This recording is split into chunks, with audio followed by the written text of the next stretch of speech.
the next 50 years, certainly Uganda will be a first world country and a middle-income country by 2017. If you don't want to live in such a good country, then you should migrate and go away. But according to FDC President Major General Mugisha Muntu, this is a fallacy that can never be achieved if the status quo remains. Sure that they advance the democratic process within the movement itself. Because if we have parties which are democratic, those in power, those outside power, then we wouldn't have the problem of uncertainty like we do have now. It's not an impossible task. We have seen countries that have gone through the same situation like we've gone through, like Ghana. They have made a transition. We are not different. We can't do that.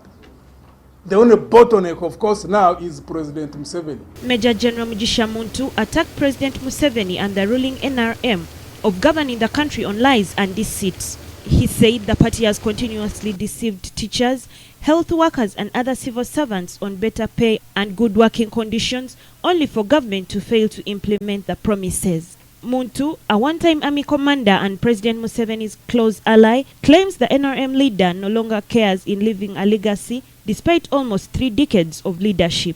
Improving the working conditions of our teachers, health workers, and the men and women who serve in our police services and the armed forces.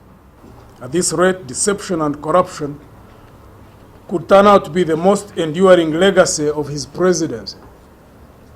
The president needs to be truthful to Ugandans. The fact that what he called the 10 strategic bottlenecks is a clear manifestation of his failed leadership. The opposition leader describes the State of the Nation address as a paper lacking content. The party president says that the president failed to clearly indicate what lay ahead for the country's development and how he was prepared to tackle the country's main problems. Corruption, oppression and intolerance that have become the hallmark of his rule are not a winning formula for achieving socio-economic transformation. Unemployed youth, under-resourced public sector workers or traders cannot be tear-gassed into increasing productivity.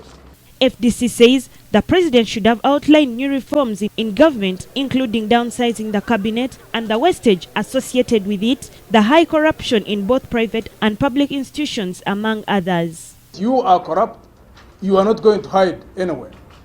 That you are going to be investigated, that you are going to be tried, and that you are going to be sentenced, and you'll serve sentence. People don't want to go to prison. Don't think that in the countries where there is no corruption, that people in those countries, 100% of them are angels, that they wouldn't want to be corrupt. No, there are systems that work.